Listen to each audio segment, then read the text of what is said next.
Rhonda, thank you so much for joining us. We can start with the introductions, and we want to know from you what makes you the expert that you are in the sales industry. Okay. So I am Ronda Landa, first American title, sales director for Utah. And I work for a division called NCS, which is the National Commercial Services.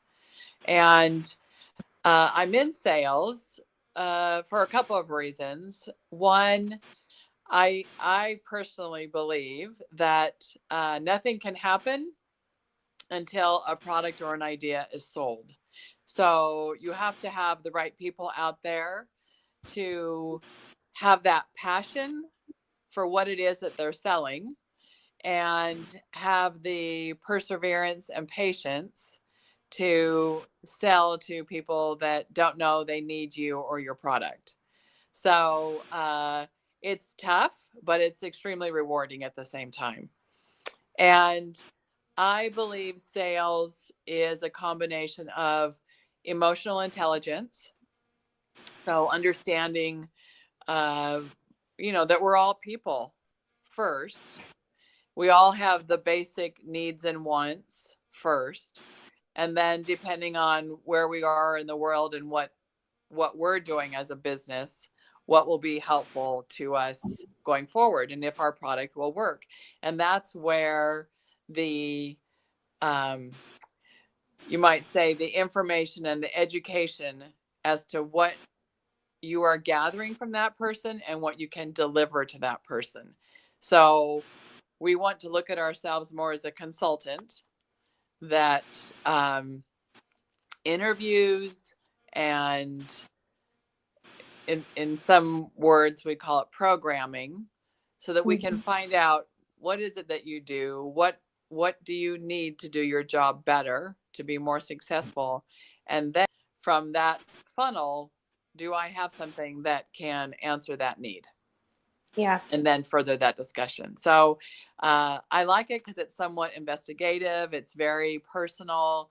You get to know the people, and I very much enjoy people. And so I personally think I have the perfect job. Oh, that's great. I mean, not to put a sour note on that, but we know that unfortunately this is a time of really bad and incoming economic hardships for a lot of people. And with the current and the incoming crisis coming, how do you think people's consumption priorities will change in the future? So that's a great question. Consumers are fickle. We're all fickle. And I think relative to the commercial real estate industry, we were already seeing trends of retail changing. And with that was changing, people were not going out and doing a lot of kick the tire shopping anyhow. And this just, I think, pushed us into the direction that we were already going. People are going to be doing online shopping more, curbside shopping, and finding other ways for consumer buying, which then in relation, commercial real estate needs to change. So entertainment was a direction they were changing. Now we're looking at how does entertainment and events and large gatherings of people look. I think that business has been hit really, really hard, as is travel. Anyone in those industries, and that part of the real estate, that asset class in real estate, has really taken a dive. But then when we look at other parts of consumerism, there's restaurants. People may not be going out, but I'm hearing, at least from some of my local restaurants, they are getting as much or more business with curbside. So they, I think I was on a webinar yesterday. One of the top real estate agents in the state of Utah said, it doesn't matter what your product is, it matters how adaptable you are to what's going on.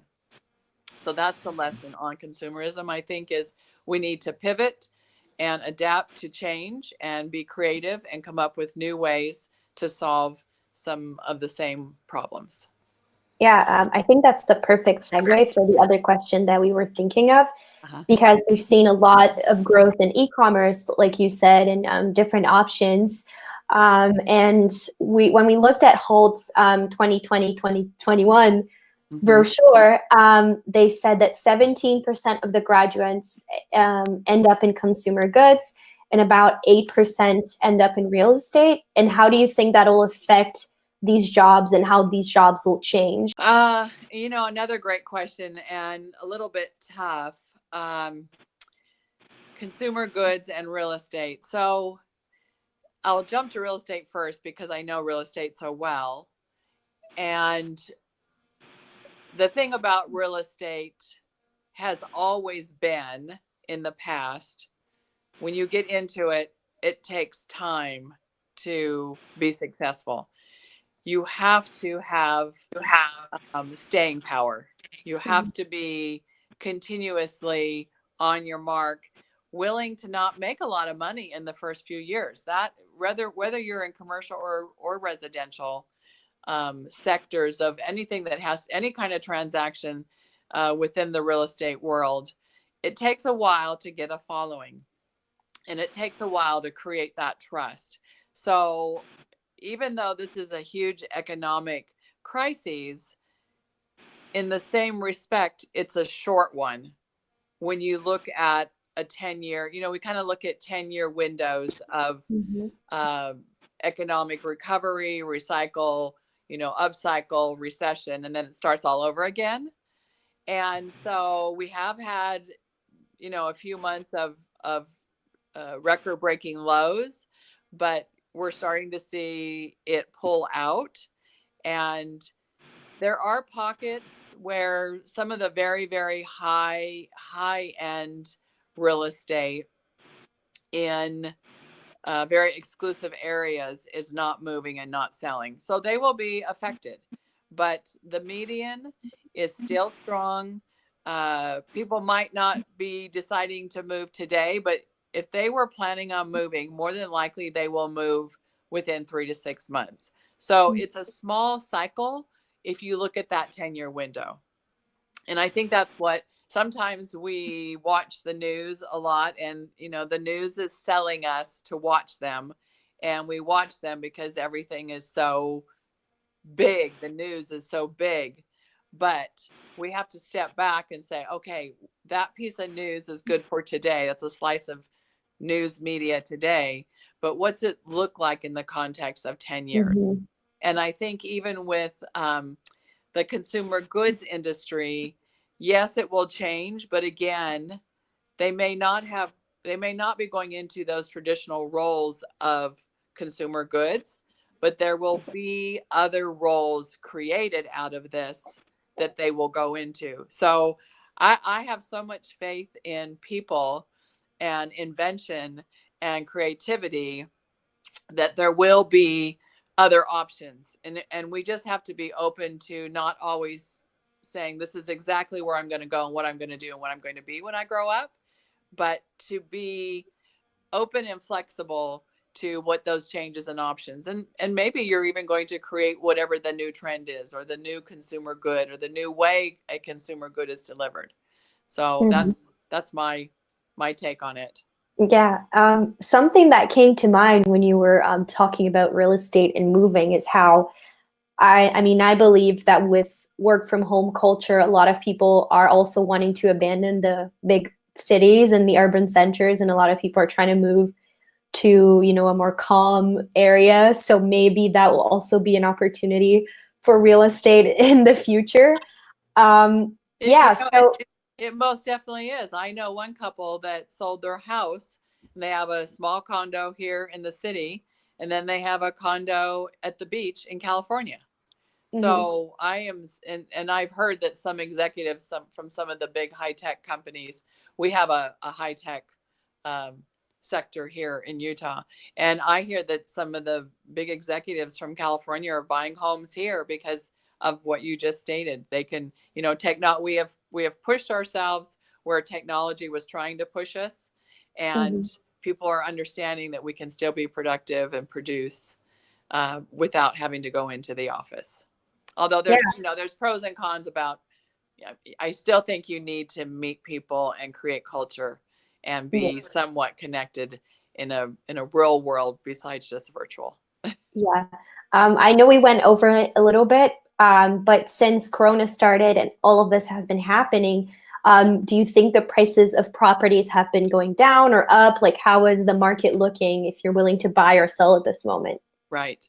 So again, I hearken to a few of these webinars I've been on the last couple of days with some of the best commercial real estate minds in the state, and they work for national and some of them international firms. So I believe when they say the market is not taking a big dip, again, I look at it as at a macro level, because we can always find exceptions to every rule. So there are some areas in some pockets that aren't doing well. But if we look at the macro,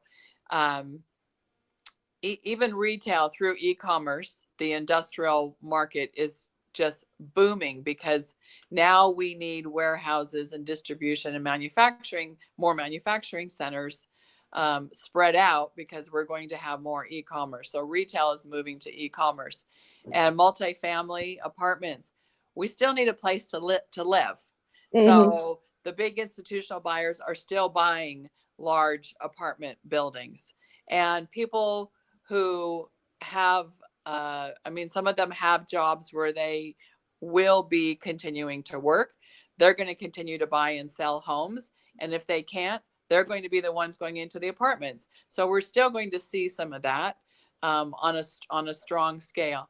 Now, within every one of those sectors, we can see some softening here and there. And again, I think it's more on the coast states. The coast states are known, and I'm referring to the US, the coast states are known for higher highs and bigger lows. So when they're booming, they're making more money than the middle states. When they're losing money, they're losing more than the middle states. So the middle states are what I consider the safe states. Their ups are not so high, and their downs are not so low. They're much more stable. So if you're happy with, to me, that kind of income and investment and lifestyle and cost of living, that's where you want to put your dollars. And a lot of institutional buyers are putting their dollars into states like Utah. Okay, so another question. So buying real estate and property has always been one of the safest investments, with some exceptions, of course. Do you still think this is the case, or has this changed now? I do think it is still the case. And one of the things I heard years and years ago from another developer who said, land, they ain't making it anymore. We can't keep creating more land. We only have what we have, right? It's a limited supply always. We have the earth. And so, until we find another planet we can go live on. But how much land we have is how much land we have. It was yesterday, it's today, it will be tomorrow in the foreseeable future. So it is probably one of the safer bets, because we know we have families, we need places to live, we need places to shop, we need to eat, we need to gather, we need to pray. And so we are going to have that need always. And it is just that market that goes up. It's a roller coaster, but I do believe it's a strong investment always. Then one final question. This one is more personal, because it's just something I noticed. So big tech companies have said, okay, they are stopping so amount of their employees from coming into work, that they can start working from home. So because of that, do you think real estate in actual major cities will probably dip, or will it become cheaper or will it just stay the same? So the amount of space needed is a great question. And I think companies are all struggling with that right now, because you're going to have some workforce that will stay at home. I, for one, when talking to management, said, I think I can work from home most of the time. When I come into the office, instead of an office for myself, I'm fine with a cubicle. So I will need less space. But there are teams that need to be in the office all the time because the way they work, and they are still paper and equipment intensive. They don't have that at the home offices.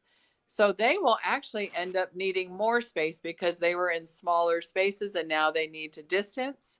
And so on one hand, you have some of the workforce working at home. On the other hand, you have the other part of the workforce saying, I need to come to the office because I'm more effective.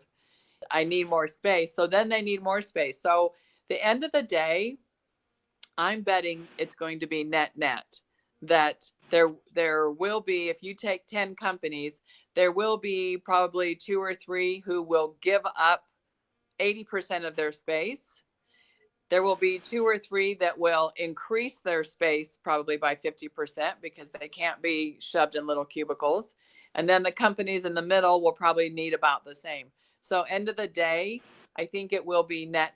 It's so interesting because we're watching the business consultants that work on workplace strategy and what it is that they are saying about the use of space. And we think we still need, at the end of the day, space to gather, because that's what creates that culture and that loyalty and that trust in a company. It's very hard to create that over time, especially with people that are new to a company. A new salesperson, how do I create that bond with them by always being distant? And, sometimes it's that handshake that solidifies a relationship. And so I just think that people will still continue to use space. Again, it may be different the way it was used before. Yeah, sounds really great. I think we're closing up. I mean, we're done with the questions that we had. They were answered beautifully. Thank you. Thank you. Thank you. I just want to know if there's a final message you'd like to share, something you'd like to promote. I think if I were to have a message or promote, it is a word I've been using this year. I really like this word, is transform or transformative. I felt at the beginning of the year we were transforming. In my little state of Utah, it's what we were saying is growing up, and it's transforming. And we just always have to be open to transformation. And it's good to have a plan, it's good to have goals, and it's good to work towards that. But to be open, if there's a side road that looks really interesting, be open to it, explore it, because sometimes it will transform you into something that you weren't aware of. So if I had a message, I think it would be open to transformation.